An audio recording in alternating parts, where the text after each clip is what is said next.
It has been ascertained that earlier today, Gaijin moderators have once again condemned and locked a justified thread containing historical sources in their effort to stamp out intellectual discussion on the War Thunder forums.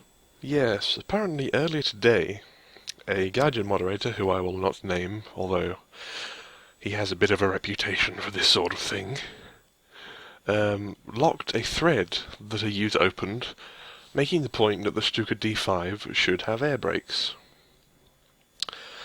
And apparently this moderator posted a response which basically called the poster an idiot. He quoted Mark Twain. I believe the quote is, "Never argue with an idiot. They will drag you down to their level and then beat you with experience." Now I can't ascertain to whether or not this was true or not, because when I tried to follow the link that a user had posted to this thread, it had already been removed. But if this is true, and I've got a feeling it is, because lately moderators have been going a bit overboard with their iron fist, then it's terrible. Not only did the user not deserve it, but it was a completely justified and good purposed thread. The user posted it with the best of intentions, and was sanctioned for doing the right thing, providing historical evidence to rectify a problem in the game. Now, developers and the community managers and so on and so forth, the official Gaijin representatives, are always asking the community for this sort of thing. They say, "I'm afraid we can't listen to you unless you provide historical justification," which is perfectly fine. But in this case, the moderator didn't want to hear about it anyway, and locked the thread and basically told the user to go screw himself. If this is true, then the repercussions of this could be initially minor, but over time, perhaps we're heading down a slippery slope where initially little incidents like this will be few and far between and frowned upon by the rest of the moderating community. But maybe the other War Thunder mods will begin to act aggressively towards player base, and the moderation team in general will create more problems than they solve. Some may argue that they're already creating more problems than they are solving. So where does this leave us? Well, it ties in quite nicely with the whole series of problems that Gaijin have been going through recently in regards to their patches. Now, some people are posting statistics showing that the player base as a whole has been declining. Now, whether or not this is true, it would be understandable with the recent changes they've been making. Essentially, they've been taking battle ratings and putting them in places where putting planes and tanks in places where they really should not be. For example, the recent battle rating changes to the tanks in arcade, they defy logic. The T-34 1942 in arcade is now battle rating 3.7. The T-34 1940 was 2.7, and now it's also 3.7. The KV-1 L11 is now 3.7, and the KV-1 ZIS-5, which is the superior version, with a better gun and applique armor, is, I believe, either the same battle rating or lower. I can't see it on the list now, but apparently it's lower, which is a bit peculiar. So basically, we've got tanks that are better than each other. We've got one tank that's better than the other, with a lower battle rating. We've got a tank that's worse than another tank that's got a higher battle rating. And in the case of the German tree, we've got two identical planes, the F4 and F4 Trop. The F4 Trop has a higher battle rating. You'd think these were typos, but Gaijin are being serious.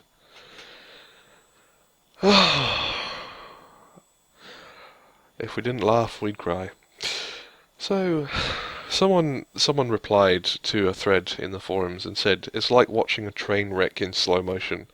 And that is an excellent analogy. We can all see where this is going, but we can't do anything to stop it because it's already begun. Gaijin are beginning to emulate wargaming's business practices. They're cutting back on generous offers, like they did recently with the Steam packs. They don't have gold discounts very often. I think it's maybe once every 8 or 9 months, I think.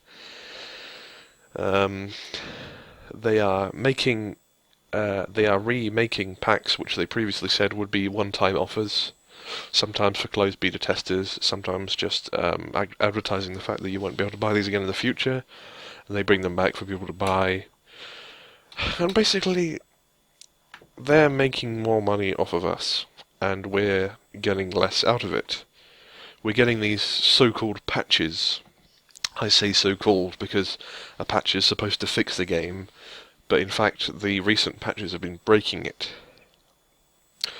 I have to admit, War Thunder gameplay as a whole is still enjoyable, but there's a lack of game modes, especially in tanks.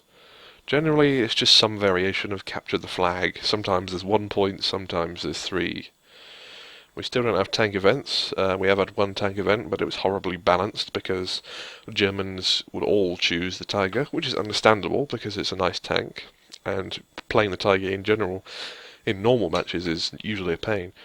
But all they have to do is limit the amount of a certain tank that a team can take into the game. So, for example, maximum 2 Tigers, maximum blah blah blah this tank, and so on. So teams aren't full of the rarest tank. In reality, the Tiger was the rarest tank deployed at Kursk. I believe there was something like 15 of them. But when you've got a lobby full of them, yeah, need I say more? And the Panthers as well. I don't know why they've made the Panthers different battle ratings, because they're essentially the same tank. The vast majority of changes are internal. Things to do with the final drive, the range, miles per gallon, getting rid of defects like the fuel pipe suddenly bursting into flames, but not necessarily things that make the game make a difference in game. Certainly not between, for example, the D and the A. The only difference between the D and the A is some very minor things like a different hull MG mounting. Things like that. The only difference that G has is thicker side armour at the cost of thinner lower armour, the chin on the turret mountlet, and a weaker engine. So it's arguable that the G is actually a worse tank, even though it's got the highest battle rating of the 3. With the A and the D being, in gameplay terms, identical, apart from the fact that the A and the G get APCR and the D doesn't. But in real life it did get the D, so they're just trying to justify the D getting a low battle rating, which is just stupid. The Panther D could easily be balanced at 5.3, especially the fact that it's got 2 lives. I mean, the Tiger overall is worse, really. It's slower. It's got less armour. The only thing it has going for it is the good side armour, and I think the gun depression's the same. It's got the bloody headlights, which I won't go into because I'm sure most of the War Thunder community are sick to death of hearing about Tiger headlights, but they are an issue that has to be fixed. Once again, the community has provided sources over and over and over again, and Gaijin have ignored them over and over and over again. Just like with most other important things. I'm sorry if you can hear my dog barking in the background. I think he's complaining about the recent changes as well. But back to the most recent patch, where these crazy BR changes have happened. The economy changes. They call it an economy. What economy? It's a wreck. Basically, they increase the repair costs on planes that either are doing well or planes that make good money. So, but the 262 is recently, I say recently, today, has got another, I believe it's another, repair cost increase.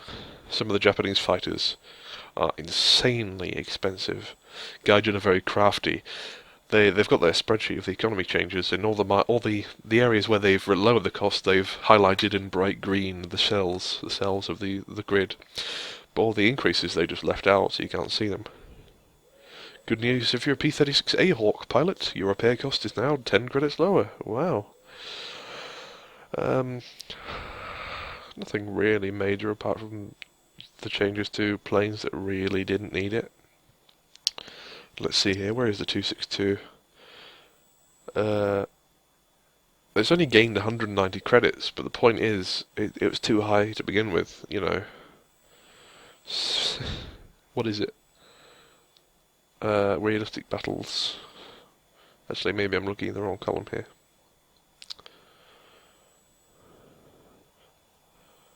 Where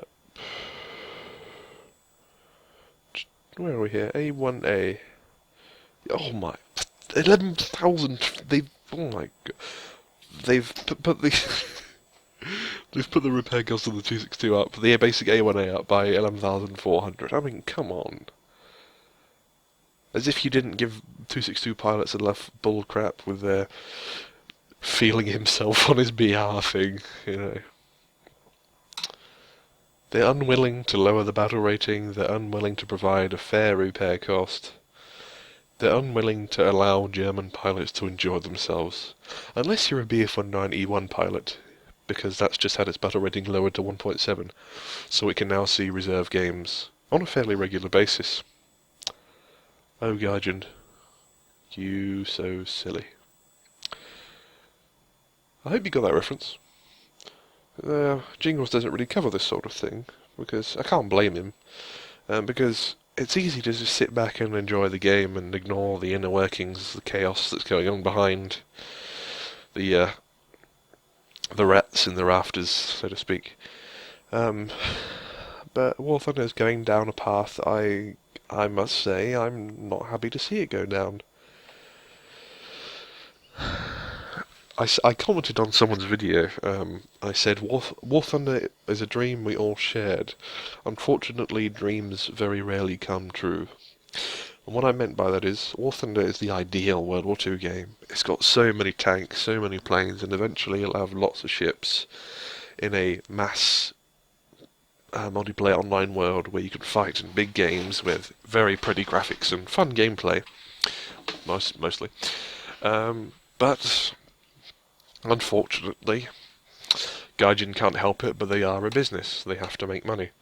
And generally, to make more money, they have to make the game less fun. They have to increase the grind, so you're more inclined to buy gold and get premium. And grind over all the planes and tanks that they've made unplayable, with problems to damage models, flight models, balancing, and so on. Gaijin keeps shooting himself in the foot. Eventually they're going to have no foot left to shoot. It'll just be a stub with blood spurting out of it, and they'll have to switch to the other foot. Okay, so I'll boil down all this ranting into one short, concise point, if I can. And that is this.